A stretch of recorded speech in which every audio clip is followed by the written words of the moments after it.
Assalomu alaykum hurmatli kuzatuvchilar. Bugun biz Sirdaryo viloyati viloyat gaz qo'mitasiga tashrif buyurganmiz. Ushbu obyektimizga umumiy quvvati 170 kilovatlik quyosh stansiyasi o'rnatilgan. Bu obyektimizga DE va IMVT firmalarining setovo invertorlari o'rnatilgan.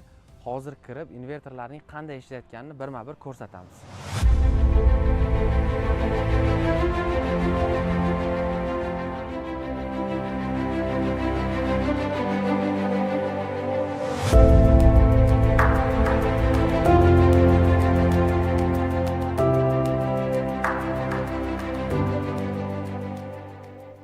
DE firmasining 100 kilovatlik setovo invertori. Ushbu invertorimiz 80 kilovat tok ishlab chiqarish quvvatiga ega bo'lgan quyosh panellari ulangan va ayni vaqtda 63 kilovat soat tok ishlab chiqarmoqda.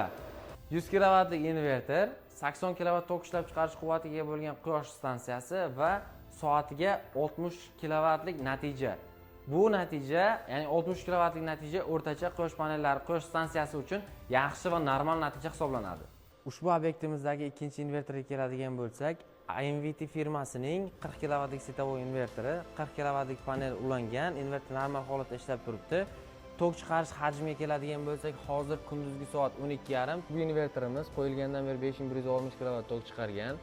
Ayni vaqtda esa ko'rib turganingizdek 36 kilovat tok chiqarib bermoqda. Bu setovo invertor 40 kilovatlik stansiya uchun juda ham yaxshi natija. Ushbu obyektimizdagi 3-invertor IMVT firmasining 40 kilovatlik setovo invertori, oldingisi bilan bir xil 40 kilovatlik panel ulangan. Ishlab chiqarish koeffitsiyentiga keladigan bo'lsak, ayni vaqtda ushbu invertorimiz 34 kilovat tok chiqarib bermoqda. Umumiy hajmi 40 kilovat, 40 kilovatlik panel ulangan.